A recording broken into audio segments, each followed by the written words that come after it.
안녕하십니까. 저는 이번 학술발표회를 기획하고 총괄을 맡은 사단법인 한국택견협회 학술분과위원장 박주현입니다. 인사드리겠습니다. 네, 오늘 제가 학술발표회 제1부 사회를 맡아 진행을 하게 되었습니다. 먼저 제1부 순서를 시작하기 전에 오늘 학술발표회 일정에 대해 간단히 설명드리고 학술발표자 분들의 소개를 하도록 하겠습니다. 네, 오늘 학술발표회는 총 2부로 구성되어 있습니다. 먼저 제1부는 무형문화유산 학술조사 발표입니다. 여기에는 충주 지역의 무형문화유산 후보군 중에 최종 선정된 29개 종목에 대해서 그 조사를 맡은 연구자들이 각 무형유산 종목에 대해서 소개하고 그 조사 내용을 발표하는 시간으로 진행이 됩니다. 다음에 2부는 종합토론 시간인데요. 종합토론에서는 충주의 무형유산 보존 및 전승 활성화를 주제로 그 대안과 방안에 대해 심도 있는 토론을 진행할 예정입니다. 그럼 오늘 학술발표회 발표자분들을 소개하도록 하겠습니다. 네, 오늘 학술발표자분들은 이번 2021 충주 올해 무형유산도시 자문위원회 분들로 구성이 되어 있습니다. 이분들은 자문위원회 자문위원뿐만 아니라 학술위원회 역할까지 병행해 주신 전문가분들입니다. 제일 먼저 길경택 위원장님을 소개해 드리도록 하겠습니다. 네, 큰 박수 부탁드리겠습니다. 길경택 위원장님께서는 충청북도 문화재 전문위원을 역임하시고 현재 충북 향토사연구회 회장을 맡고 계십니다. 나머지 위원님들께서는 가나다 순으로 소개를 해드리도록 하겠습니다. 먼저 어경선 위원님 소개해드리겠습니다. 네, 박수 부탁드리겠습니다. 네, 어경선 위원님께서는 국사편찬위원회 사료조사위원을 역임하시고 현재 애성문화연구회 고문으로 활동하고 계십니다. 그럼 다음에 이성호 위원님 소개해드리겠습니다. 네, 박수 부탁드리겠습니다. 이성호 위원님께서는 충주 대원고등학교 교장을 역임하시고 현재 애성문화연구회 회장으로 활동하고 계십니다. 그 다음에 이영광 위원님 소개해드리겠습니다.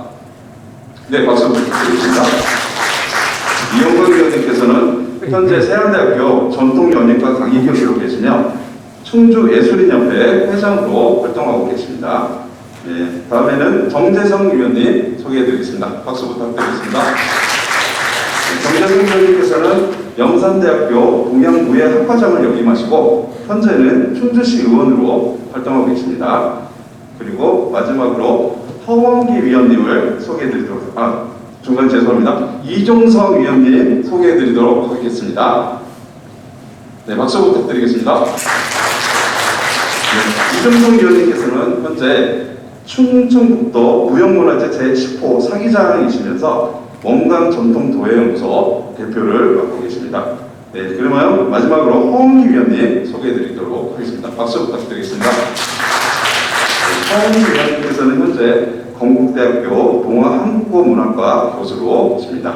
네, 그럼 지금부터 학술발표회 제1부 무형문화유산 학술조사 발표를 시작하도록 하겠습니다.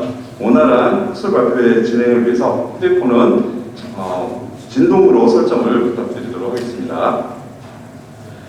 네, 그럼 제1부 발표는 총 7분의 발표자께서 각자 맡은 종목에 대해 발표를 진행하는데요. 각 발표자별로 발표 분량에 따라서 10분에서 20분까지 발표 시간을 배정했습니다. 그럼 순서대로 제일 먼저 정재성 위원님께서 발표를 해주시겠습니다. 정재성 위원님께서 발표하실 무형유산 종목은 택견, 신선장, 재화장, 소목장 등 총 4개 종목이면서 발표 시간은 15분입니다. 발표 자료는 입장 시 배포한 학술 발표집을 참고하시기 바랍니다. 네, 정재성 의원님 발표 준비해 주시기 바랍니다.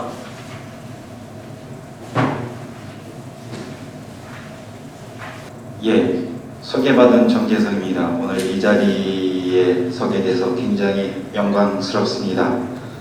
참고로 제가 충주시 의회에서 의원을 하고 있는데 우리 의원들 중에 가장 잘생겼습니다. 엄청 잘생겼는데 오늘 코로나 때문에 마스크를 벗을 수 없어서 안타깝습니다. 혹시 제가 가끔 진행하다가 흥분해서 벗을지도 모르겠습니다. 좀 긴장을 풀려고 웃으시라고 말씀을 드렸는데 오늘 별로 없이 떠났습니다. 이 원고를 제출하고 한동안 이 공부를 안 했습니다. 처음 맡은 특견은 제가 오랫동안 공부한 거라서 크게 걱정이 안 되지만 뒤에 있는 이 세 개 종목은 이번에 처음 공부를 해봤던 거라서 약간 걱정이 됩니다. 혹시 틀리는 점이 있으면 배포되어 있는 자료 참고해 주시기를 바라고요. 부족한 점은 차후에 AS 차원에서 저에게 전화를 주시거나 이메일을 주시거나 하면 나름대로 최선을 다해서 답변을 드리도록 하겠습니다.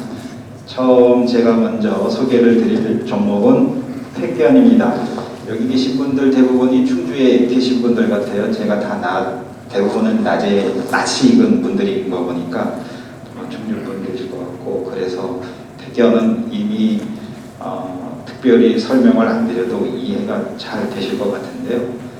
그래도 택견을 전문적으로 공부했던 입장에서 한 번 더 소개하는 차원으로 설명을 올리도록 하겠습니다. 제가 이제 갓 50을 막 작년부터 넘은 것 같은데요. 아까 제자리에 앉아서는 이 원고가 잘 보였거든요. 근데 조명이 저쪽이랑 이쪽으로 달라가지고 잘 안 보이네요. 큰일 났습니다. 컨닝을 해야 하는데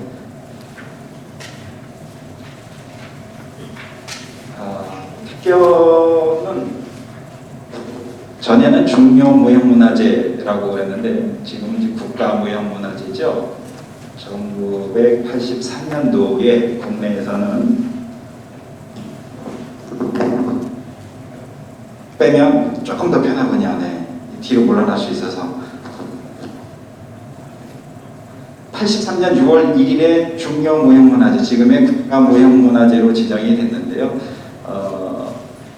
무술 부분에 있어서는 최초의 무형문화재 지정이었었습니다. 이전에는 무술 분야에 대한 문화재 지정은 처음에 문화재법이 시작이 되면서 크게 관심을 받지 못했었고, 그래서 문화재 지정에 대해서는 크게 아마 기대를 안 했었던 것 같은데요. 택견으로 인해서 문화재가 놀이 분야와 함께 문화재 종목의 한 틀이 되었습니다. 그리고 지난 2011년에 유네스코 인류무형유산으로 등재되어 있는 우리 충주시의 대표적인 자랑스러운 무형문화유산인데요.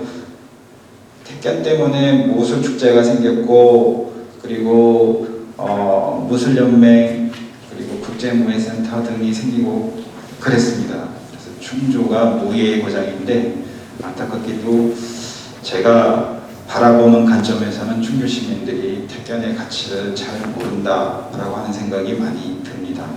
유네스코 인류무형유산이기 때문에 그 명칭을 활용을 해서 얼마든지 관광 상품화 할 수도 있을 것 같은데, 그런 부분에 있어서는 아마 약간 우리가 생각을 깊게 못하는 부분이 있지 않나 이런 생각이 듭니다. 연암이 길어지면 10분 내에 네 종목을 다 설명 못할 같으니까 조금 서둘러서 말씀을 드리겠습니다.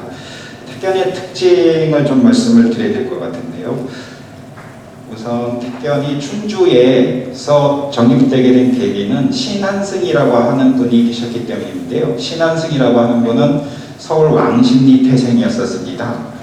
근데 충주와는 어떤 인연으로 들어오게 돼서 택견이 충주에서 자리 잡게 됐느냐, 이 점을 좀 말씀드릴 것 같은데, 1959년쯤에 신한승 선생님의 그 부친이 충주경찰서로 재직을 하면서 그분을 따라서 충주로 이사 내려오시게 됐고, 그로 인해서 택견이 충주와의 인연을 갖게 된 것이라고 말씀을 드릴 수 있고요. 그를 통해서 전국에 그 당시까지 남아있던 택견을 많이 돌아다니면서 찾아서 충주에서 정립했고, 그러므로 인해서 무형문화재로 지정을 받게 된 거죠. 이 택견에는 다른 한국의 무술들과의 그런 차이점, 가장 큰 차이점이 무엇이냐면 전승면에 있어서 계보가 존재한다는 거죠. 주민등록상으로 신분이 확인될 수 있는 그런 계보가 존재한다는 게 가장 큰 다른 여타 전통무예의 차이점, 그런 특성과의 차이점이라고 볼 수 있고요. 두 번째의 특징은 택견에서 사용되는 용어가 순우리말과 한자가 공존해 있다라고 하는 그런 특징이 있습니다. 일례로 딱함, 항정치기 이런 한자식의 표현이 있는가 하면 퉁땅차기나 딴죽이나 번대배기 같은 게 있습니다. 그 다음에 택견에는 유교에서 강조되는 인과 의 사상, 그리고 우리의 토속적인 어떤 민족 정신이라고 할 수 있는 홍익인간과 같은 그런 민족 정신이 같이 배어져 있다는 것입니다. 그 점에 대해서는 또 설명을 드리려고 한다면 철학적인 부분이라서 한참 걸릴 것 같은데요. 간단하게 먼저 설명을 드리면, 우리나라에 아마 충렬왕 전후에서 안향이라고 하는 분에 의해서 성리학이 본격적으로 도입되게 됐는데요. 거기서 그 이후로 조선시대 내내 성리학이 국가적인 지배 이념으로 성립이 되면서 지금 우리 시대의 전통을 얘기하면 유교적인 특성을 빼놓고는 얘기할 수가 없는 상황이라고 할 수 있습니다. 그런 면에 있어서 택견의 어떤 인과 의라고 하는 사상이 배어 있다는 것은 택견의 전통성을 입증해 줄 수 있는 그런 큰 특징 중에 하나라고 볼 수가 있을 것 같습니다. 그 외에도 택견의 어떤 기합소리, 그리고 기본적인 몸놀림 그 자체가 다른 무술에서 찾아볼 수가 없는데요. 조금 더 흥미를 여러분들께 드리는 입장에서 택견의 독특한 기합소리 원리를 한번 설명드리고 싶어요. 택견의 기합소리는 이크, 아크 하는데요. 왜 다른 무술하고 다르게 이런 기합소리를 할까요? 혹시 아시는 분 계십니까? 예, 있으셔도 못 드시는 것 같은데 한번 해보세요. 여러분들 이 한번 해보세요. 이 여러분들은 동양 무술의 가장 기본인 단전호흡을 하신 분이나 단전호흡의 원리가 이 크게 들어져 있는데요. 이 하는 순간 적당한 양의 들숨이 주어지고요. 자연스럽게 단전 부위에 힘이 들어가게 되고요. 크 하면서 적당한 분량의 호흡이 배출이 됩니다. 들숨 날숨의 역할을 긴장 상태에서 자연스럽게 쓸 수 있는 기합소리가 이크, 물론 이제 이런 흥야라는 형태의 기합소리도 있는데, 이 기합소리도 어떤 동작에 따라서 자기의 어떤 노하우나 내지는 제대로 그 본인의 어떤 호흡과 몸놀림의 이해도에 따라서 쓰는 기합소리가 조금 다를 수가 있겠죠. 이런 것들이 택견이 가지고 있는 큰 장점인데, 우리 일반인들은 우스꽝스러운 택견의 몸놀림, 그 다음에 이상하게 들리는 기합소리, 요거에 대한 의미를 잘 모르고 그냥 개그 프로그램에 나오는 개그 소재 정도로 이해하는 경우가 좀 많습니다. 그래서 여기 계신 오신 여러분들께서는 이후로는 택견의 기합소리가 동양 무술의 가장 기본적인 단전 호흡의 원리를 담고 있다, 이런 것 정도는 상식적으로 알고 가시면 좋을 것 같습니다. 택견만 너무 깊게 하면 남은 시간에 다 못 채울 것 같아가지고 얼른 넘어가겠습니다. 침선장, 이게 조금 여기서부터는 긴장을 안 할 수가 없는데요.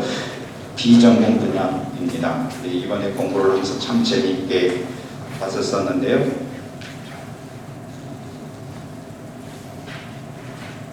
침선이라고 하는 것은 바늘과 실을 가지고 옷 내지는 장신구 등을 만드는 걸 얘기합니다. 우리 충주에는 문화재로 지정되어 있는 침선장이 없는데, 다행히 우리 김경옥 선생님이 이 침선장의 기능을 갖고 계십니다. 우선 김경옥 선생님을 소개를 간단히 해야 될 것 같은데요. 김경옥 선생님은 충주분이 본래 아니신 것 같고 서울 태생이신 것 같아요. 네, 외조부님이 궁중학사, 그러니까 이왕직에, 일제강점기에 이왕직에 악수로 근무를 하셨었는데, 그 당시에도 간복을 입고 출퇴근을 하셨었겠죠. 그러면 그 관복을 그분의 부인이었던 지금 김경호 선생님의 외할머니가 직접 손수 지어서 관리를 했었기 때문에 그 기능을 어머니와 그리고 그 따님이었던 김경호 선생님이 전수를 받았다고 볼 수가 있고요. 그리고 2000년대로 들어와서는 서울 쪽에 있는 박강훈이라고 하는 무형문화재가 있었는데요. 이분을 통해서 서울 쪽에 있는 특히 궁중복식의 전통 침선장 기능을 전수받으셨습니다.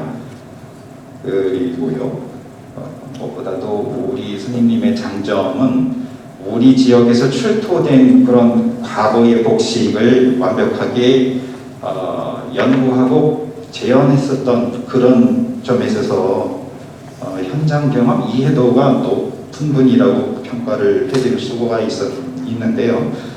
특히 이흥해라고 하는 조선 중기의 어떤 장수의 복장을 재현하셨었는데 거기에 쓰인 기법이 옛쌍솔이라고 하는 게 있습니다. 그게 천릭이나 달령과 같은 그런 복장을 만드는 기술인데 옷에 있어서의 어떤 주름, 특히 사선을 만드는 그 기법이 조금 어려운 기법일 텐데 이거를 완벽하게 재현할 수 있는 훌륭한 기법을 가진 분이십니다. 그리고 2017년에 충청북도 명장으로 인정받으셨는데 차후에 이런 이분의 어떤 특성을 잘 정리를 해서 이분도 우리 충청북도 무형문화재로 지정받을 수 있게 우리 관계부서에서 좀 지원을 해드렸으면 좋겠다 이런 생각을 갖고 있습니다. 다음은 재화장으로 넘어가겠습니다. 이번에 제가 맡은 4개 종목 중에 가장 가슴이 아팠었던 종목이 재화장인데요. 재화장은 그 스님님이 그 재화장 스님이 여기는 안 오셨는데요.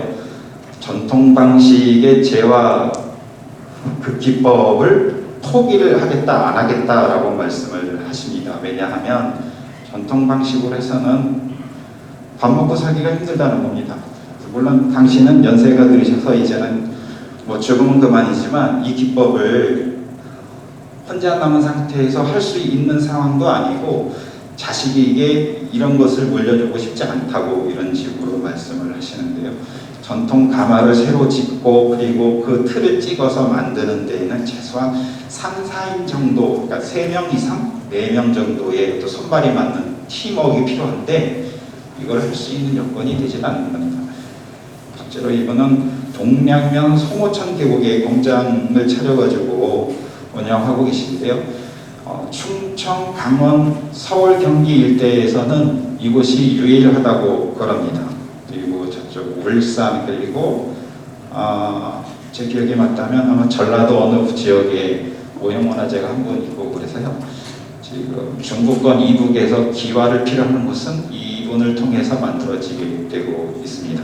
근데 제가 아마 많은 설득 끝에 혹시 국가적인 지원, 정부의 지원, 이제 우리 지방 재치에 도움이 있다면 해보실 의향이 있느냐? 그랬더니 그러면 한 번쯤은 해볼 의향이 있겠다라고 했는데 한번 그렇게 성공을 하시면 마음을 바꿔서 옛날 방식의 어떤 재화장 기법을 우리 충주 지역에 전수시켜 줄 수 있지 않을까 이런 생각을 조금 했었습니다. 다음은 소목장입니다. 소목장 중에서도 제가 맡은 이 분야의 그 선생님 김영식 선생님은 창호를 주 종목으로 하시는 분이셨습니다.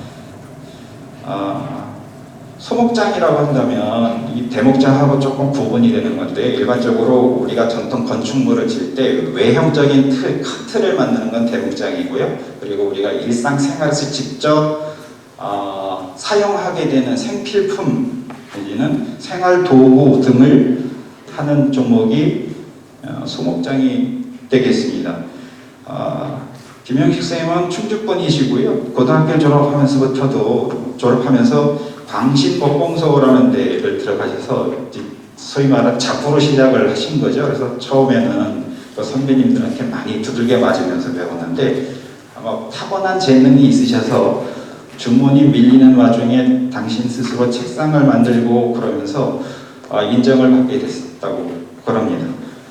그리고 이후에 서울이나 대구 등지의 어떤 참호장의 영향으로 문화재 수리 기술자가 되셨었고요. 또 이후에는 우리 충주 관악원의 산문복원을 비롯한 문화재 수리복원에 참여를 하셨습니다. 이런 과정을 통해서 전통적인 그런 소목장의 기술을 완벽하게 유지 보완을 하고 계신데요.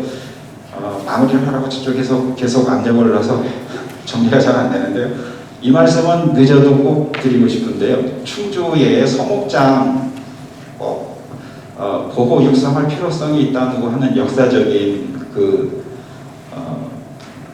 얘기를 드리고 싶은데요. 좋은 제도가 살아있을 때 1960년대까지도 어느 정도 그 기능이 발휘됐다고 하는데요. 이 남한강을 통한 이 수은 제도에 의한 교통이 살아있을 때 강원도 일대에서 벌목된 목재들이 이 남한강을 통해서 서울 마포 쪽으로 이동이 됐었던 것 같고요. 강원도 일대에서 벌채된 나무들을 뗏목 형태로 싣고 오다 보면 충주까지 오기 전까지는 계속 협곡이고 여울이고 그렇답니다. 그래서 그 사공들이 안심을 할 수가 없는데, 그래서 지금의 충주댐을 건너서 목행 쪽에 오게 되면 완만한 흐름을 만나게 됩니다. 그러면 사공들이 한번 쉬었다 가게 되는데, 그곳에 목수마을이라고 하는 곳이 지금도 있습니다. 물론 목수가 살지는 않습니다. 목수마을이 있었다고 한다는 것은 강원도 일대에서 벌채된 그 뗏목으로 운송되는 나무들을 충주에서 한 번 걸러서 어떤 소목장들이 활동할 수 있는 여건의 기반이 됐었을 건데요. 그러니까 지명으로만 남아있는 소목장을 다시 한번 복원 재현한다고 하는 그런 틀에서도 우리 소목장들의 활동 영역을 우리 충주시가 꼭 지원해줘야 할 필요성이 있지 않을까, 이런 생각 제안을 한번 해봅니다. 저도 직업이 충주시 의원이니까요. 이런 틀에 있어서 조금 더 지원해줄 수 있는 방법들을 연구해 보도록 하겠습니다. 처음이라서 그런지 조금 그냥 왔다 갔다 정신없이 정리가 이렇게 된 것 같습니다. 조금 부족한 부분이 있었으면 용서를 해주시고요. 이렇게 마치겠습니다. 고맙습니다.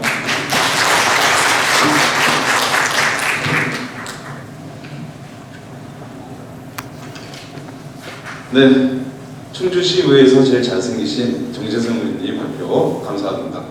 제가 아무래도 이제 그 짧은 시간에 발표자분들께서 설명이 좀 부족할 수도 있어서 제가 간단하게 요약드리면, 택견은 현재 국가무형문화재 넘어서 유네스코 무형문화유산으로 등재되었고요. 심선장은 아직 충북 무형문화재로 지정되지는 않았지만 여기 계시는 김경훈 명장님께서 그 가능성이 있다고 볼 수 있습니다.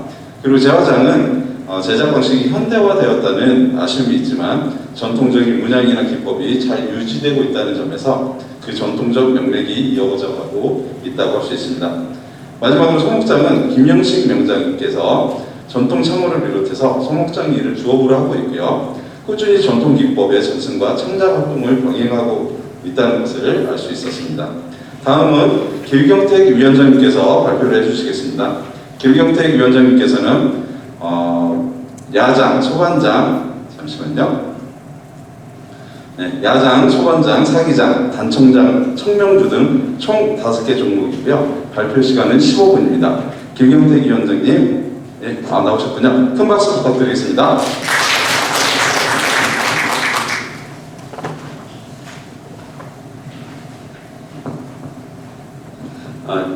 길경택입니다. 인사드리겠습니다. 제가 맡은 부분은 지금 야장서부터 청명주까지 5건인데요. 간단하게 말씀드리겠습니다. 그리고 PPT 자료를 워낙 충실하게 잘 만들어 주셔가지고 PPT 자료에 입각해서 말씀을 드리겠습니다. 지금 우리 야장은 선생님이 직접 나오셔 계신데 우리 충청북도 무형문화재 제13호로 지정이 되어 있고요. 원래 철을 다루는 기술은 크게 두 가지입니다. 하나는 철광석을 녹여서 제철을 그러니까 쇳덩이를 만드는 과정이 하나라고 그렇게 말씀드릴 수 있고, 다른 하나는 그렇게 해서 만들어진 쇳덩이를 가지고 두들기고 단금질을 해가지고 이것으로다가 우리 사람들이 필요로 하는 물건들을 만드는 과정, 두 가지죠. 근데 우리 충주는 이 두 가지가 다 발달되어 있는 동네입니다. 우리 충주를 보통 우리나라 3대 철산지라고 얘기를 하면서 철의 고장이라고 얘기를 하는데, 그 철의 고장의 산증인이 바로 우리 야장 김명일 선생님이시다, 저는 그렇게 생각을 합니다. 특히 이제 제철을 하는 쇠를 만드는 과정은 지금 국립중어문화재연구소에서 열심히 지금 공부를 하고 있고, 그리고 그것을 발굴을 해서 거기서 나온 자료들을 복원을 하고 하는 실험들을 꾸준하게 진행을 하는 것으로 이렇게 알고 있습니다. 그러나 이제 실질적으로 그 쇳덩이를 가지고 무기를 연모를 만들고 농기구를 만들고 하는 일들은 우리 충주에서는 유일하게 지금 김명일 야장 선생님만, 김 선생님만이 하실 수 있는 이제 이런 모습이 되어 있는데, 지금 보통 이제 우리가 보통 대장장이다라고 보통 얘기를 하던 이제 그런 일들을 평생을 해오셨습니다. 저는 우리 김 장인을 볼 때마다 정확하게 우리 김명일 선생님이 1940년생이시거든요. 저한테는 저희 초등학교 선배님이시기도 한데 40년생이신데 올해로 치면 정확히 82이신가요? 그 82의 노후에도 불구하고 우리가 노후라고 생각이 들지 않고 완전 청년처럼 지금도 쇠를 두드릴 때 보면 저보다 훨씬 더 약간 그런 모습을 볼 수 있습니다. 아버님 선친이었던 김세동 님이 운영하던 마찰공장에서 이제 어린 시절을 보내면서 쇠 다루는 일을 시작을 했고, 뭐 군대에서도 똑같이 쇠 다루는 일들을 하고, 그 다음에 와서 또 평생 이것을 직업으로 하셨는데, 그 평생 한 일의 결과가 2003년도 충청북도 무형문화재 제13호로 지정된 그런 겁니다. 선생님은 지금 이제 충주 자유시장에 사마대장간을 내서 거기에서 거주를 하시면서 지금도 계속 일을 하고 있는 그런 모습이고요. 원래 선생님하고 이제 이야기를 나누다 보니까 사마대장간은 60년대에서부터 80년대 중반까지가 제일 화랑이었다. 이때는 당신을 비롯해서 한 4명 정도의 직원들이 더 있어서 아주 열심히 작업하고 이 작업하에서 만드는 농구 내지는 기구들이 그냥 날개 돋친 듯이 이렇게 잘 팔렸던 시기였는데, 지금은 그냥 옛것을 찾는 사람들만 이렇게 오는 이제 이런 모습이 되어 있고, 그때 같이 일하던 처남이 이치우인데, 이치우 선생도 49년생이니까 벌써 70이 넘으신 이런 모습인데, 지금 그분만 남아서 옆에서 같이 일을 하고 있다라고 이렇게 현실은 그렇습니다. 그리고 이곳에서 생산된 제품은 다 그 매장에다가 이렇게 전시를 하고 있는데, 품목들이 상당히 다양합니다. 뭐 농기구도 있고 살림살이용 내지는 뭐 화로에 쓰이는 도구들, 건축용 자재도 있고요. 그리고 산판할 때 쓰는 도구들도 이렇게 상당히 많은 것들을 지금도 하나도 잊지 않으시고 용도에 맞게 정확하게 만들고 계신 그런 모습을 확인할 수 있습니다. 약간 충주가 철의 도시다라고 얘기를 하는 만큼 충주를 상징할 수 있는 문화유산 하면은 바로 김명일 선생님이 하시는 이 야장의 부분이 아닐까라고 생각합니다. 이 전통성과 이 향토성을 아주 담뿍 가지고 있는 이 사마대장간 부분, 이 부분에 대한 가치를 우리가 더 높이 보고, 그리고 아주 세밀하게 조금 더 그 가치를 높일 수 있는 방안들이 있었으면 좋겠다 하는 이런 생각입니다. 두 번째는 소반장의 부분인데요. 아직 이 소반장은 문화재로 지정이 되지 않은 비지정인데요. 이 소반이라고 하는 것 자체가 원래 이제 밥이나 반찬 그릇 내지는 술 한 잔 먹고 싶을 때 반찬 하나 하고 술병 하나 이렇게 들고 다니던 그런 작은 밥상을 얘기를 하는 거거든요. 작은 상인데 이 소반은 우리나라 자식 문화의 단면을 보여주는 아주 대표적인 그런 주방 기구다 이렇게 얘기를 할 수 있습니다. 근데 소반이라고 하는 것을 이렇게 조사를 해보면 우리나라의 각 지역마다 지역 특색들이 다 되어 있는데 소반으로서 유명한 곳은 우리나라에 딱 네 군데가 얘기가 됩니다. 그 네 군데가 해주, 통영, 나주 그리고 충주입니다. 해주는 저쪽 북한 땅인데 그 해주반의 특징은 사각반을 만들고 그리고 다리들을 세우는데 다리에 좀 판재를 이용을 해서 다리를 보강을 하면서 아주 탄탄하게 만드는 이런 모습인데 나름 장식들을 상당히 많이 섞어내고 있고요.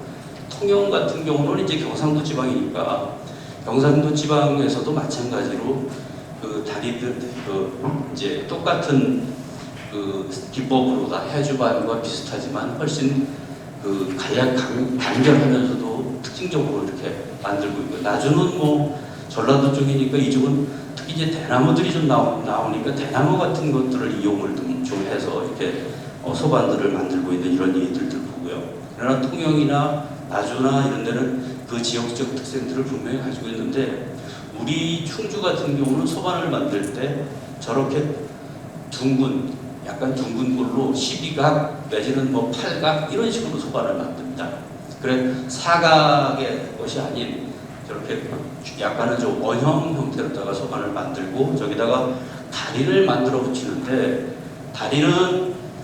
이 다리가 슬그머니 이렇게 안쪽으로 굽어 들어가죠. 저것이 이제 보통 그 개다리라고 해서 그 부족반이라고도 얘기를 하고 그냥 개다리 소반이라고도 얘기를 하는데 이 개다리 소반이 충주의 특징입니다. 지금 보통 그 골동품상에서 이 네 개 지역 내지는 이거 말고 이제 안주 쪽이나 강원도 쪽의 소반들도 있는데 이런 것들 다 놓고 펼쳐서 가격을 따지면 충주반이 제일 비싸고 귀합니다. 근데 다른 지역은 국가에서 벌써 지정을 해서 이 소반장은 국가지정문화재로다가 거론이 됩니다. 그래서 국가지정문화재 99호로다가 해주반의 명장인 이인세 선생이 원래 지정이 돼 있었습니다. 근데 돌아가셔서 지금 해주반은 그 아들이 이제 그 이종덕 선생이 그 가업을 이어서 진행을 하고 있고, 그 다음에 이 나주반은 김춘식 그리고 통영반은 추영호 선생이 각각 소반장으로 지정이 되어 있거든요. 그런데 충주반만큼은 아직 소반장 기능 보유자가 없습니다. 그런데 지금 충주에서는 박근영 선생이 충주반을 재현을 해서 저거를 다시 재현을 해서 꾸준하게 지금 만들고는 계신데 만드는 것까지는 이제 완성이 됐는데 이거를 계속 지속을 해라라고 하는 소리를 잘 못하겠습니다. 왜냐하면 저거를 누가 사주는 사람이 없으니까. 나머지 것들은 그래도 사주는 사람이라도 있는데 소반 한 점에다가 옛날에 저기다 오칠을 했잖아요. 다 오칠을 아주 새까맣게 오칠을 했는데 이 오칠한 가격이 오칠만 하면 벌써 100만 원대가 되거든요. 저 작은 소반 하나 100만 원 주고 사라 그러면 거기다가 플러스가 좀 붙어서 사라 그러면 이제 그런 부분들이 좀 답답합니다. 이 충주반은 실은 천판이라고 하고 그 천판은 은행나무로다가 만듭니다. 이 은행나무는 실은 가볍고 운반하기 좋게 여성을 존중하는 이런 사상도 거기에 담겨 있다라고 얘기를 하는데 하여간 이런 것들이 만들어지는데도 불구하고 만들 수 있음에도 불구하고 아직까지 그 부분을 우리가 뭐 이렇게 문화재를 지정해서 좀 계속 만들어 주십시오 하고서 했으면 좋겠는데 아직 좀 원활치가 않아서 조금 아쉽습니다. 그 다음에 다음 항목은 사기장인데요. 사기장은 우리 이종구 선생님 나와 계시지만은 사기 그릇을 만드는 것을 작업으로 하는 사람을 보통 이제 사기장하고 얘기를 하는데 이 충주에는 실은 관여가 없어가지고 충주 자체에서는 고급스러운 그런 사기들이 나오진 않았는데 이제 이정선 선생님이 들어오시면서 충주에서 그 가마를 운영을 하고 거기서 고급스러운 그 제품들이 계속해서 나오고 있는 이런 모습입니다. 현재 충청북도에는 실은 도자기를 가지고서 지정을 받으신 분은 그 단양의 방고가마하고 충주의 우리 이종성 선생님밖에 안 계신데 방고가마의 그 장인이 얼마 전에 돌아가셔서 지금 이제 유일하게 충청북도에서는 한 분 남으신 겁니다. 근데 우리 이종선 선생님은 실은 사기장으로 이렇게 되어 있지만 원래 어렸을 때부터 아주 탄탄하게 공부를 하셔가지고 사기 그릇, 그러니까 조선시대의 백자뿐만 아니라 고려시대의 청자도 다 이렇게 재현을 할 만큼 상당한 그 기술을 가지고 계시고 직접 그 가마의 그릇에다가 다 그림까지 직접 자기 손으로 이렇게 그릴 만큼 그리는 것을 당연히 자기 손으로 해야 된다라고 하실 만큼 그 여러 가지 도자기를 만드는 모든 기술을 다 거의 갖고 있는 그런 분이시다. 그리고 거기다가 제가 특히 놀라운 것은 우리나라에서 그 청자에서 보이는 그 구멍을 뻥뻥 뚫는 소위 투조 기법들을 사용을 하시는데 그 부분에 있어서는 최고 1인자입니다. 누구도 이정선 선생님의 그 기법을 따라오실 분이 없는 아주 귀한 분입니다. 제가 눈앞 앞에 두고서 이렇게 말씀드리는 건 좀 무리가 있겠지만 하여간 그렇게 귀중한 부분들이다, 귀중한 장인이다 이렇게 소개를 드립니다. 그 다음에 단청장인데요. 단청장은 뭐 딴 거보다는 소위 그 붉을 단자하고 푸를 청자를 씁니다. 단청할 때 붉을 단자와 푸를 청자를 쓰는 두 글자가 혼합하는 거나 똑같이 그 혼합을 잘해서 사찰이나 일반 건물에 색을 칠하면서 그 사찰에 어떤 위협을 느끼게 한다거나 그 목적에 맞는 합당한 이런 그림을 그려내는 사람을 단청장이라고 하겠죠. 근데 지금 충청북도의 단청장이 이제 청주에 한 분이 지정되어 계신데 오히려 그 지정된 분보다 우리 방대식 선생님이 훨씬 더 그 경력도 많으시고 그리고 기술도 보면 단청장들을 제가 이렇게 찾아다니면서 보다 보면 한 거는 뭐 볼 것도 없고 일단 선생님이 가지고 계신 타분지라는 게 뭐냐면 이제 이 벽에다가 본을 뜰 때 종이에다가 빳빳한 종이에다가 구멍을 뻥뻥뻥뻥 뚫어가지고 흰색 가루를 쭉 뿌리면 그 본이 떠집니다. 이 타분지를 당신이 작업한 공간에 맞춰서 그 타분지를 붙여서 거기다가 색을 칠하는 거거든요. 근데 이 타분지의 양을 이렇게 실견을 좀 보여달라고 얘기를 하면 타분지가 몇 박스가 있느냐에 따라서 이분의 그 능력 내지는 이분의 어떤 노력 이런 부분들이 그대로 읽혀지거든요. 우리 방대시 선생님은 그런 부분이 아주 많더라. 상당히 많고 그리고 작업한 것만도 그래서 저는 이제 누구한테 배웠느냐라고 하는 것이 중요해서 여쭤보니까 방 선생님은 자기는 큰형한테 배웠다. 큰형님이 나이가 20살 가까이가 차이가 나는데 그 큰형님이 우리나라 문화재 수리기능 보유자로서 일찌감치서부터 활동을 했기 때문에 형을 따라다니면서 배웠고 또 실질적으로 작업을 할 때는 우리 우암정사의 그 전에 돌아가신 그 스님 누구시죠? 우암정사 계시던 그 종중 스님한테 실은 그 절에 사찰에 불화 그리는 건 거기서 배웠다라고 얘기를 하시더라고요. 근데 그분 옛날 그려놓은 그 작품들을 보니까 아주 수준급이더라고. 그런 분들한테 밑에서 배웠기 때문에 상당한 능력가고 지금 현재 당신이 기억하는 그 작업한 내용은 한 400군데가 된다라고 얘기를 하는데 그 앞에 열거한 부분 이런 것들만 보셔도 이분이 얼마만큼 열심히 하신 분인가 실감을 할 수 있습니다. 현재 정각원이라고 하는 이런 그 단청할 수 있는 그 곳을 차려서 운영을 하고 있는 그런 모습이다 이렇게 보시면 되겠고요. 청명주 부분인데 다음은요. 청명주는 실은 기능 전통 기술이다라고 얘기하기보다는 음식에 속하는 겁니다. 향전록이라고 하는 책을 이 가문에서 김해김치 문중에서 가지고 계셨는데 이 향전록에 입각해가지고 청명주를 제작을 한 겁니다. 청명주를 제작을 한 것이 우리는 김영기 선생님, 그러니까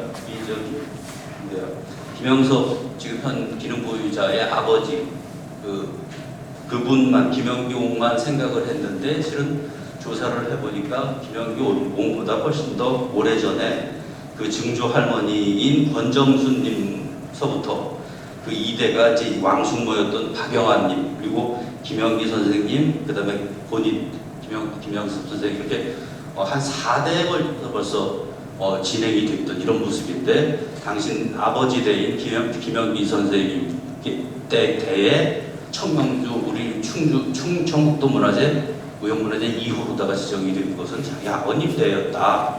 그래서 나름 열심히 지금도 이제 그 가전 기법에 의해서 열심히 지금 재현을 이렇게 하면서 노력을 하고 있는데 최근에는 좀 주변으로부터 좀 인정을 받고 있는 것 같아서 참 좋다라고 하는 이런 얘기셨는데 뭐냐면 최근에 대통령이 올해 추석 뭐라 그러나요 선물주 이걸로 아주 청와대에서 공식으로 지정을 이렇게 하는 바람에 청명주가 상당히 각광을 받고 있다라고 하는 말씀들을 하시더라고요.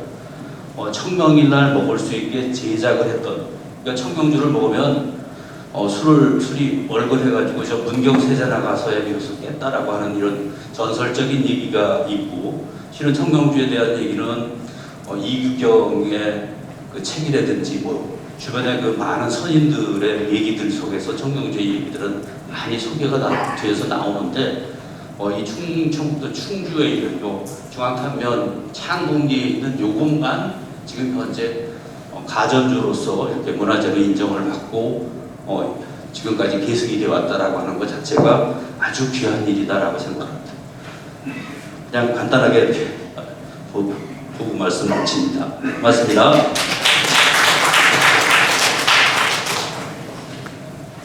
네, 길경태 위원장님 발표 감사합니다. 네, 야장, 사기장, 단청장, 청명주는 충청북도 무형문화재로 지정이 되었지만 아직 소반장은 지정이 되지 못했다는 점에서 조금은 아쉽게 생각이 됩니다. 하루빨리 소반장도 충북 무형문화재로 지정되는 날이 오기를 기대하겠습니다. 다음 발표는 이종성 위원님께서 발표해 주시겠습니다. 이종성 위원님께서 발표하실 무형유산 종목은 주물장, 주물유기장, 대목장 등 총 2개 종목입니다. 발표 시간은 10분입니다. 이종성 위원님 발표 준비해 주시기 바랍니다. 큰 박수 부탁드리겠습니다.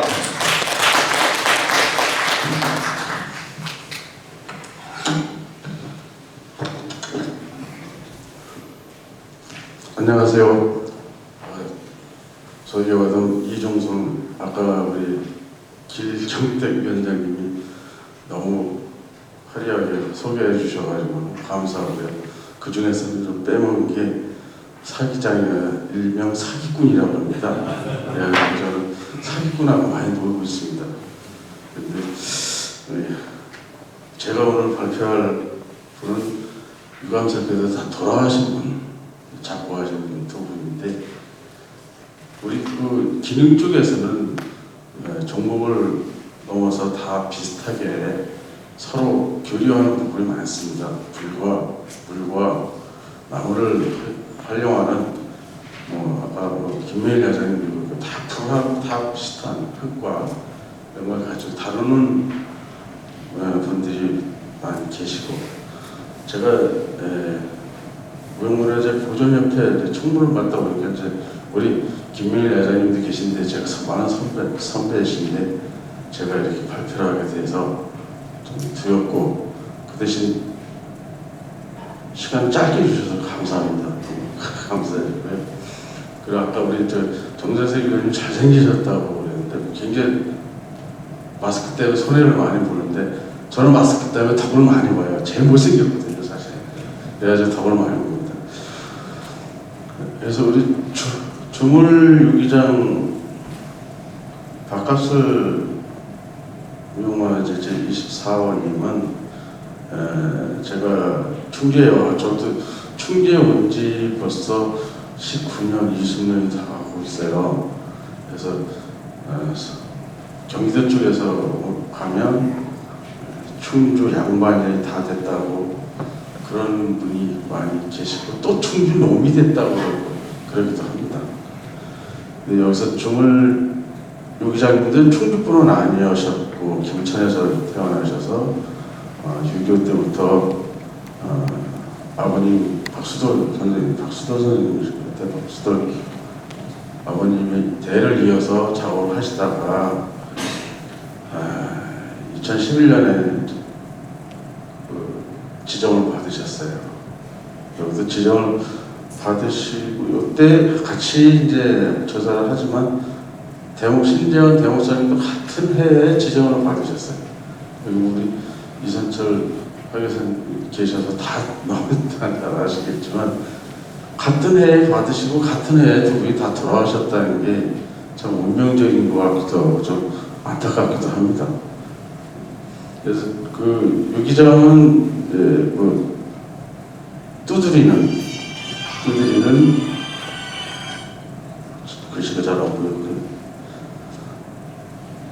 두드리는 기술도 있고 이분은 이제 주문을 많이 하는 분인데 주문을 녹여서 이제 동을 녹여서 틀에 붓고 거푸집을 사용하는 건데 사실 도자기를 사용을 하고 있습니다.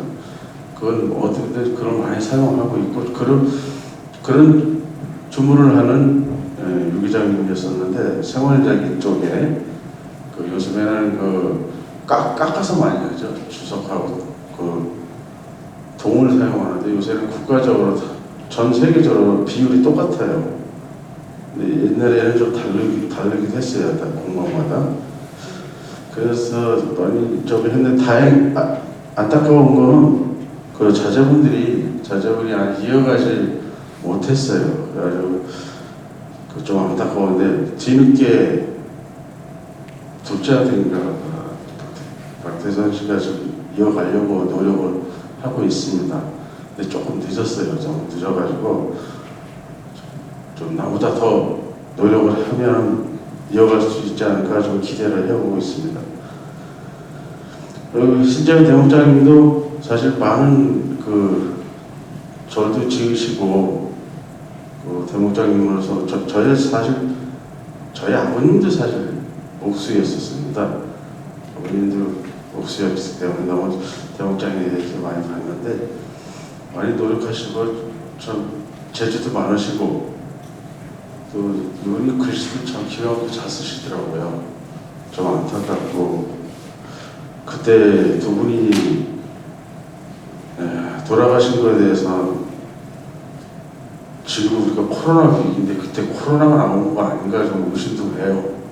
이상하게 그때 폐렴으로 두 분이 다 돌아가셨는데 그래도 이분들의 전수자가 신태선 아드님이 계신데 그분은 열심히 지금 집을 짓고 다녀요.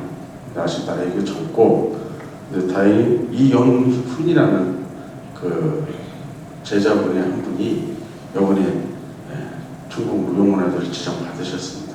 그래서 앞으로는 여러분들은 많이 접할 수 있을 까 기대하고 있습니다. 이분들도 부디 지금 저도 전수가 지금 문제인데 여러분이 많이 관심 가주셨으면 그 문제 해결되지 않을까 믿고요. 나름 조금 벗어났지만 도자기도 많이 사용해 주셔야 저희도 전수가 됩니다. 도자기 사용하지만 플라스틱 사용하지 마시고 제발 건강도 생각하시고 이렇게 해도 아직 코로나 나올지도 모릅니다. 이분들도 다 근데 또 아까 말씀드렸지만 같이 지정받으시고 같은 해 1918년에 같은 해 몇 개월 차이로 돌아가셔서 참 저희들이 많은 슬픔을 두고 가셨습니다. 근데 어쩔 수 없죠. 나이가 들면 가는 건데 그래도 최소한 작품을 많이 남기고 좀 가도록 노력하겠습니다. 또 여러분들 많이 도와주시고요. 저는 여러분들 많은 시간을 끌었는데 저는 솔직히 말을 제일 못해요. 그래서 시간을 조금 잘라먹어도 되는지 걱정입니다. 그래서 좀 돌아가신 분에 대해서 조사할 게 사실 별로 그렇게 많지 않고요. 우리 앞으로 많은 무형문화재가 탄생할 수 있도록 여러분 잘 부탁드립니다. 이상입니다.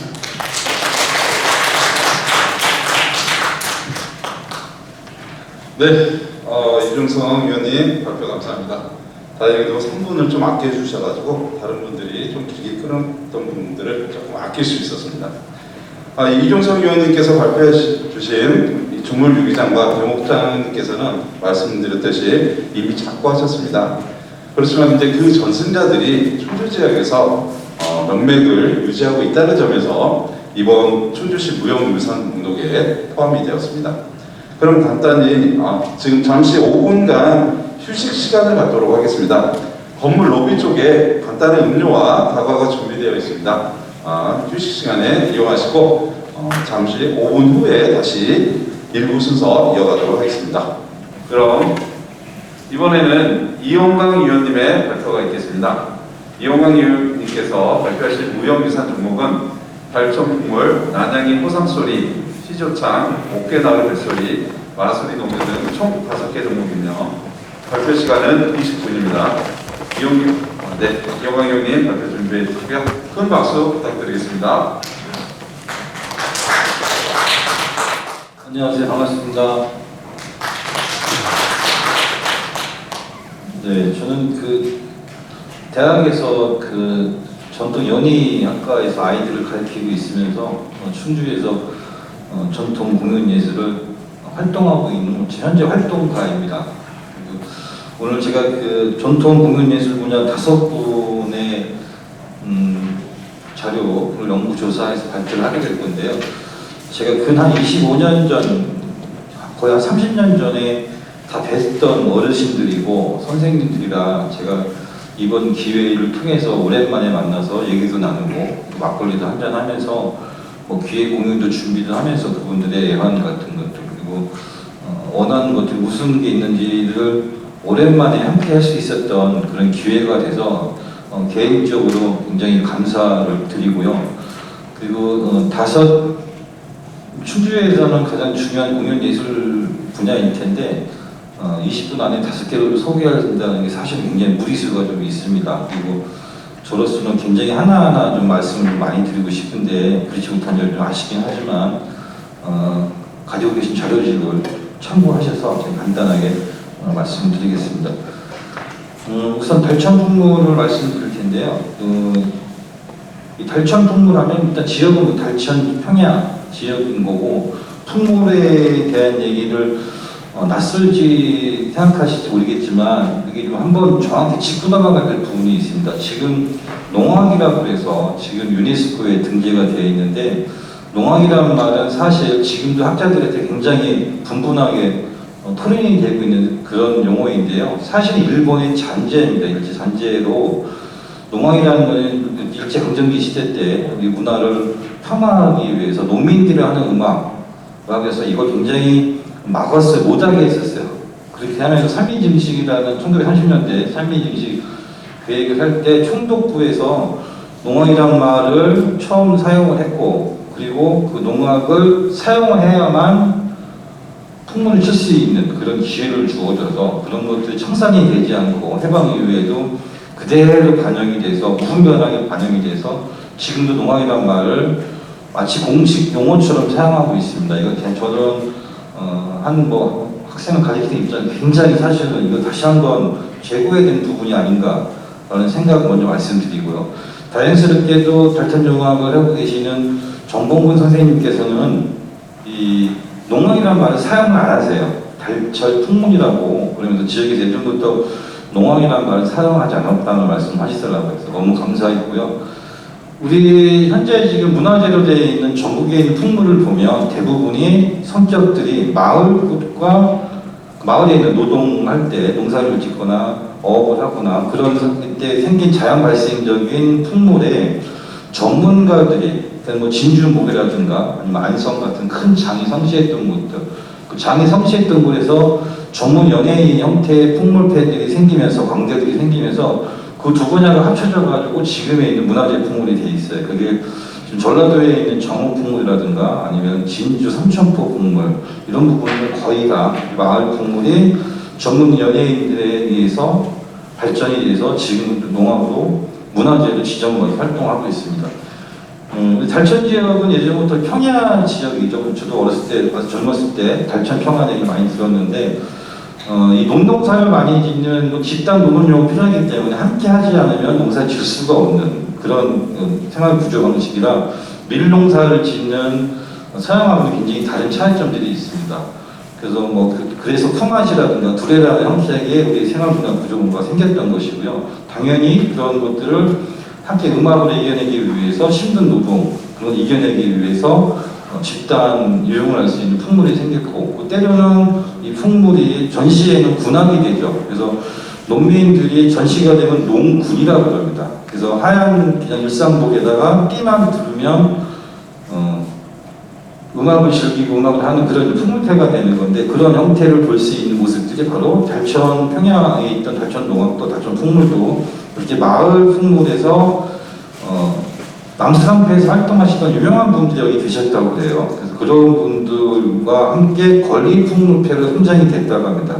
권리풍물은 어떤 공공이익을 위해서든가 아니면 공공기금을 마련해서 전문적인 연의가 필요한 그런 풍물패를 얘기하는데 여러분이 알고 계신 남수산패라든가 소대장이패 이런 분들의 모습이 권리풍물패에서 발달한 연의 형태의 풍물이라고 보시면 되고요. 그래서 이 지역의 달천 지역에 있던 풍물패는 호미시시라고 하는 백중놀이를 중심으로 풍물을 하면서 이게 기량이 뛰어난 사람들이 생기겠죠. 그래서 이분들이 권리패를 해서 여기 충청도 북부 지역 그리고 경기도 일대 지역을 돌아다니면서 권리풍물을 했다고 합니다. 그거는 볼만한 거리가 있다는 얘기거든요. 그분들이 거기에 상당한 대가를 치르는 대가를 치르는 그런 풍물패들이 권리풍물패인데 여기 우리 달천 풍물도 그렇게 권리풍물이라고 해서 충주 달천 사상패라는 그런 명성을 얻었다고 합니다. 이 풍물을 지금까지 이어오신 분은 정봉근 선생님이신데 이분은 지금 현재 80세이신데 그 수안보의 삶이 쪽에서 스웨덴에서 태어나셔가지고 집이 워낙 가난했다고 합니다. 그래서 이쪽 달천 쪽으로 와서 머슴을 살았다고 그래요. 그래서 거기서 풍물을 배우고 또 이천 지역에 가서 머슴을 팔면서 풍물을 자연히 습득하게 됐고 그래서 풍물을 배워와서 다시 본격적으로 일을 하기 위해서 달천으로 이사를 왔는데 그쪽에서 권리패 한번 들어와서 한번 해보면 어떻겠느냐라는 그런 권유를 듣고 그때부터 권리패 같이 활동을 했다고 합니다. 그래서 이 충주 풍물의 특징은 지역적으로 보면 웃다리 지역이라고 그러는데 이거는 우리나라 남한을 위쪽 아래쪽 나눴을 경우에 우회지 있는 지역들 경기 충청 강원도 일대를 웃다리라고 그러고요. 아래지역을 경상도 전라 지역을 영양풍물 혹은 전라도 풍물이라고 그러는데 전라도 풍물은 좌도 우도로 나눌 수가 있습니다. 우리에 있는 여기 달천 풍물은 웃다리 풍물이 되는 거죠. 웃다리 풍물은 한양에 가깝기 때문에 기회가 굉장히 발달되어 있습니다. 그래서 상목놀이가 굉장히 발달되어 있고요. 그리고 다른 지역에서 볼 수 있는 무등놀이, 삼무동을 쓴다든가 오무동을 한다든가 이런 부분이 발달되어 있는데 그게 바로 달천농악입니다. 제가 달천농악에 좀 시간을 많이 할애를 하려고 하는 이유는 충청북도에는 청주농악이 제1호로 되어 있습니다. 거기에 있는 이종달 선생님은 돌아가신 지 오래됐고 그 기능을 온전히 갖고 계신 분이 정봉근 선생님이세요. 근데 이번에 문화재를 지정을 하는데 정봉근 선생님이 충주분이라 지정이 안 된다는 거예요. 이게 참 가슴 아픈 얘기는 한데 이런 것들이 꼭 물론 지역의 풍물이기 때문에 그렇긴 하지만 그것도 온전히 갖고 있는 분이 정봉근 선생님이신데 지역이 다르다는 이유 하나만으로 지정이 좀 어렵다는 얘기 듣고 있고요. 지금도 간간히 가서 큰 공연 때는 직접 같이 활동을 한다고 합니다. 또 하나만 한 가지 말씀만 드리면 이게 어렵게 해서 1979년도에 양진 명소 오륜굿이라는 것을 갖고 문화공부 장관상을 수상하게 됐던 경우도 있고 지금도 인근 지역에서 많은 풍물패를 지도하는 그런 활동을 하고 계십니다. 재미있는 게 대부분이 훈문가락의 이름이 뭐 오치 뭐 생소하실 텐데 오치의 질고 불끈한 철치야 이런 용어를 사용하는데 그거는 징을 몇 번을 치고 길을 가서 징전 뜻이에요. 근데 우리나라 같은 민족의 정서로는 이해가 잘 안 되는 거지. 우리나라 정서는 운율법, 비유법 굉장히 발달되어 있는 민족인데 불구하고 징을 5번 치고 길을 가면서 치는 거다. 이런 게 보통 장단의 이름인데 팔천농왕에서 풍문에서 굉장히 재밌는 게 발견이 됐어요. 가락 이름이 꽃내미 장단이에요. 꽃이 막 피는 것 같다는. 제가 이걸 듣고 굉장히 좀 충격을 받았었는데 전국 어디에도 이런 용어를 쓰는 장단 이름이 없습니다. 근데 이 팔천 풍물에는 그런 특이한 점이 발달이 돼 있고요. 그리고 오히려 충청도 지역이지만 경상도 그리고 강원도 지역 영향이 좀 많은 풍물로 보여집니다. 네, 다음 넘어가겠습니다. 난양의 호상소리는 말은 많이 못 들으셨을 텐데요. 이거는 상여소리를 얘기하는데 우리가 옛날에는 60대가 넘으면 호상이라고 했다고 합니다. 그래서 지금 뭐 다른 나라 대만 같은 경우에서는 지금 사람이 죽으면 축제를 벌이고 있는데 우리나라에는 지금 진도 다시렉이라고 해서 사람이 죽으면 지금도 풍물을 치고 연극을 하고 노는 그런 놀이가 있습니다. 대부분이 우리의 민족도 과거에는 사람이 죽었을 때는 놀이를 승화시킨다는 말을 많이 들어보셨을 거예요. 그래서 상여 나갈 때도 상여 소리도 하고 여러 가지 페다리 소리를 하면서 사별의 아픔을 놀이를 승화시키는 그런 민족이었고요. 난양이라는 지역은 충주시 살미면에 있는 대향산리를 난양이라고 합니다. 날씨가 따뜻한 기운이 빨리 와서 난양이라고 그러기도 하고요. 그리고 봄 기운이 일찍 들어와서 뭐 난행이 그리고 뭐 주놈이나 주머니 남자와 한기 향자처럼 생겨 주머니처럼 생겨서 난양이라고 한다. 뭐 이런 말도 있고 이렇게 그런 지역에서 불려졌던 호상소리입니다. 그래서 쉽게 말하면 호상을 당했을 때 하는 놀이이고 소리인 거죠. 그러니까 이거는 소리로만 볼 수 있는 게 아니라 노래와 그 다음에 놀이가 볼 수 있는데요. 그 내용은 크게 4가지로 나눌 수 있는데 그 상여 소리는 뭐 호상꾼들이 상여를 메고 나가면서 하는 소리를 말하는 거고요. 대도든 소리가 재밌고 말이 좀 어렵죠. 저도 이거 대도든 소리는 처음 들었는데 이거는 예행 연습 같은 거예요. 출상을 하기 전에 전날에 빈 상여를 메고 소리꾼들하고 상여꾼들이 좀 말도 맞추고 발도 맞추고 하면서 예행 연습하는 뭐 그런 형태의 소리인 거고요. 그 다음에 페다지 소리는 달구 소리라고도 많이 알려져 있는데 그 봄봄을 다질 때 화관을 하고 나서 달구꾼들이 다지면서 흙을 다지면서 부르던 노래를 페다지 소리라고 그러는데 이거는 예전에는 그 봄봄을 다 하고 나면 여우가 묘를 많이 파헤쳐 갔대요. 그래서 여우가 많이 오지 마라 그래서 그 방법으로 회를 이렇게 뿌렸다고 합니다. 그래서 페다지 소리라고 일명 얘기도 많이 하고 있습니다. 그리고 저는 가장 주목하고 싶은 게 4번째 진사놀이인데요. 이거야말로 정말 놀이인데 호상일 경우에는 이 상여분들이 다 공부를 다 마치고 집으로 들어올 때 사위한테 장난을 걸고 재밌게 놀이를 많이 한다고 해요. 뭐 사위를 진사라는 계급이 있었잖아요. 진사처럼 꾸미는데 얼굴에 수술칠하기도 하고 그리고 칡이나 새길로 안경을 쓰고 솔방울로 소나무가루 담배피를 만들어서 입에 물리고 연초로 양쪽 팔을 묶으면서 끌고 오면서 개울에도 빠티고 문에도 빠티고 그러면서 술은 얼마나 될 것이나 이게 좋은 일이 끝났으니 이러고 장난을 치고 했던 거라고 그래요. 마치 우리가 예전에 결혼하고 나면 신랑들 대청 말에 묶어가지고 북으로 막 발바닥 때리잖아요. 뭐 그런 것처럼 짓게 그렇게 하면서 그 이별의 아픔을 풀어냈던 아주 귀한 그런 소상놀이 중에 진사놀이라는 걸 이번에 알게 됐습니다.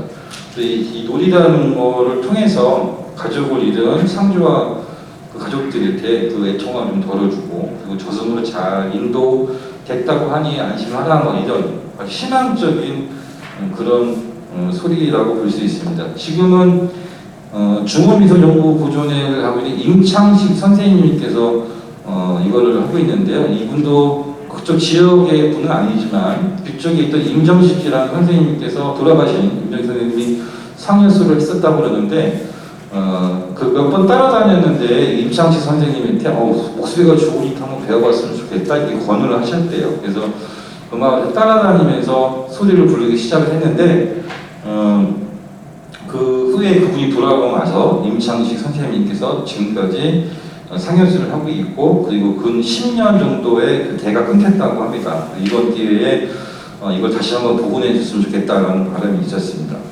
네, 다음으로 넘어가겠습니다. 다음은 시조창인데요. 시조창은 저희가 잘못 어떻게 들으면 양반들이나 사대부들이나 하는 노래로 알고 있는데 전혀 그렇지 않습니다. 이 시조창은 시절 가요라고 그러는데, 그러니까 당시 유행했던 노래예요. 쉽게 말하면 지금 대중가요 같은 거죠. 그래서 이분들이 주제를 보면 뭐 사랑의 얘기도 많고 충절에 관한 내용도 많고 그러는데, 일반적인 백성들이 부르던 노래가 시조였다라고 보시면 될 것 같습니다.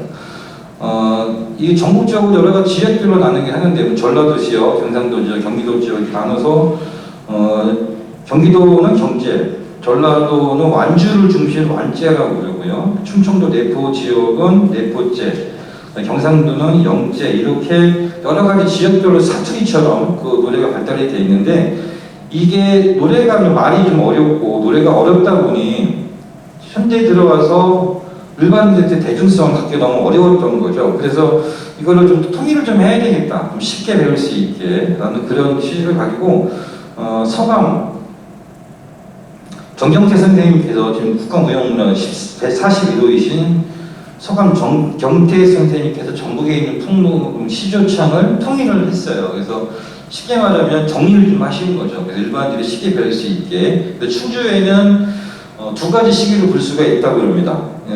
서강제가 만들어지기 전과 만들어진 이후의 모습인데, 서강제가 만들어지기 이전에는 몇몇 선생님들이 경로당 중심에서 흥얼거리는 수준이었다고 합니다. 서강제가 만들어지면서 본격적으로 제대로 된 교육이 시작이 됐고 보급이 시작됐다고 그러고요. 그 중심에는 지금 충주국가연구회 회장을 하고 계신 윤일로 선생님께서 어려서부터 서울에 쫓아다니면서 그 서강제 시조를 배웠다고 그래요. 그래서 이분이 대한 시조 대회를 만들면서 전국의 시 대회를 만들어 돌아다니는데, 충주에 항상 오면 윤일로 선생님의 집에 머물면서 우리 일로가 이걸 해야 다음에 문화재가 될 텐데 이런 얘기도 많이 했었고, 그러면서 그 서강제에 대해서 그때부터 기틀이 잡혔다고 얘기를 하고 있고요. 충주에 있는 시조창은 어떤 특징인 것보다 서강제를 통해서 지금까지 보급이 되어 있다고 볼 수 있도록 있습니다. 반가운 소리는 며칠 전에 전화가 오셨는데, 그 윤일 선생님께서 서강제 시조의 이수자가 됐다고, 연세가 지금 한두 살 정도 되신 걸 알고 있는데 이수자가 됐다고 반가운 소식을 전해왔습니다. 네, 다음 하겠습니다. 예, 목계 뱃노래 뱃소리인데요. 이거는 목계는 제가 설명드리지 않아도 워낙 유명한 곳이기 때문에 잘 아실 거라 생각이 들고, 뱃소리는 말 그대로 배를 타고 가면서 불렀던 노래들이죠. 근데 중요한 거는 우리에 있는 목계 뱃소리는 해안가에서 바닷가에서 부르는 뱃노래가 아니라 내륙에서 불렀다는 거죠. 그래서 여러 가지 지금 특징들이 있는데, 그 구성을 보면 그 노젓는 소리, 아시겠지만 그 뱃사공들이 우리 목회에서는 소금이라든가 생필품 같은 것들, 그런 것들을 지으면서 불렀던 노래이고요. 그리고 배 끄는 소리는 마키레기라고 잘 아실지 모르겠지만 그 물살이 급해지는 곳에서 땡기는 사람들이 따로 필요했던 건데, 그때 불렀던 노래를 배 끄는 소리라고 하고요. 그리고 돛을 내리는 소리는 이제 그 배를 다 끝나고 났으니 회포 좀 푸세하면서 즐기는 놀이 형태가 있는 노래를 돛 내리는 소리라고 합니다. 그 다음에 재미있는 이별가라고 보는데요. 이건 옛날에 목계라는 곳이 가구가 800에서 1000호가 넘을 정도의 아주 큰 부호였는데, 그러다 보니 그 안에 건봉가도 있었을 테고 여러 가지 유흥시설도 있었을 텐데, 거기서 눈이 맞은 남자와 여자들이 배를 타고 떠나야 되는 사공들의 어떤 이별의 아픔을 부르던 노래, 그걸 이별가라고 해요. 이렇게 네 가지로 볼 수 있습니다. 이 노래도 지금 좀 전에 말씀드렸던 난양의 상해소리를 하고 계시는 임창식 회장님께서 회원님들과 함께 지금까지 전승을 해오고 있습니다. 마술이 농요하겠습니다.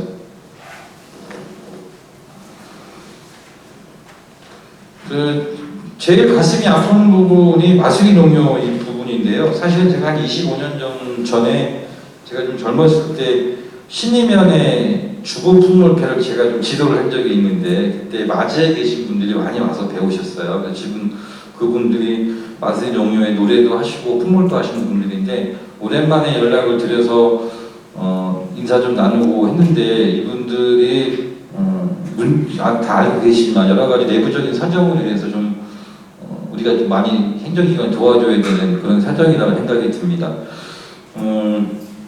마수리노는 신림면 마수리 마제마을에서 전승되고 있는 농요죠. 농요라는 것은 농사질 때, 일을 할 때, 벼를 치거나 벼를 심을 때, 탈곡할 때 이런 노래를 전체 농요라고 그러는데 이거는 그 마을이 공동체 협동심이 얼마나 잘 되어 있는지 여실히 볼 수 있는 그런 장르라고 볼 수가 있습니다. 1994년도 10월 30일 날 춘천북도 무형문화재 제5호로 지정이 되었죠. 그래서 저도 잘 아는 진남기 선생님께서 기능교류주로 지정이 돼서 전승해 오다가 세상을 떠나시고 나서 전수자인 박재석 선생님이 이대 기능교류자로 지정이 되었는데 여기서 다시 한번 재고를 해야 되는 게 대한민국의 문화재의 실정이 어떻게 되어 있는가. 단체의 종목을 개인한테 줌으로써 오는 병폐가 바로 이런 모습이 아닌가. 지금 우리 재청에서 나오셨지만 승무라든가 무용 쪽에서도 굉장히 많은 문제가 되고 있잖아요. 승무를 지정할 건지 아니면 그 승무를 추는 한 무용관을 지정이 될 건지. 남산패놀이 같은 경우도 적어도 40명 이상이 해야 되는 그런 예술인데 불구하고 한 명을 지정을 하니까 문제가 결국 파탄이 생기는 그런 경우가 좀 종종 발생이 되는데 바로 마르세 성령과 그런 모습을 보인 걸로 알고 있습니다. 이 마수리 동료 제가 자세히는 말씀드리지는 않겠고요. 우리가 다시 한번 생각해야 되는 거는 무형문화유산을 발굴을 해서 그다음에 활성화를 시켜서 그게 어떻게 보존할 것인지 전승하실 건지 할 거에 대해서 논의를 할 텐데 이게 아마 전 세계에서 문화재가 있는 나라는 극히 적은 걸로 알고 있습니다. 대만과 일본과 한국 정도가 있는 걸로 알고 있는데 좀 고려해야 되는 게 꼭 지정을 해야만 활성화를 하고 지원을 해줘야 되는가 그런 것보다 제 나라의 문화를 얼마나 못 지키면 지정을 해야 되는가라는 아쉬움도 좀 있고요. 그래서 지정이 되지 않더라도 충분한 가치가 있는 건 잘 살펴봐서 종목으로 지원을 해야 되지 않을까라는 말로 가름을 하겠습니다. 감사합니다.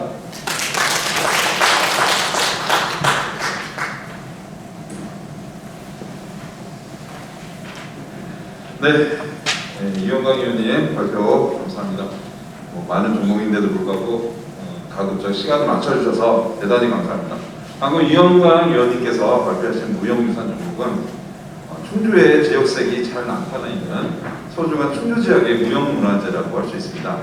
하지만 그 전승 현황이 현재 너무 취약하기 때문에 이에 대해 정책적 과제로 설정할 필요가 있다고 말씀해 주셨습니다. 다음으로 이성호 의원님께서 충주의 마을숲에 대해서 발표해 주시겠습니다. 발표 시간은 15분입니다. 큰 박수 부탁드리겠습니다.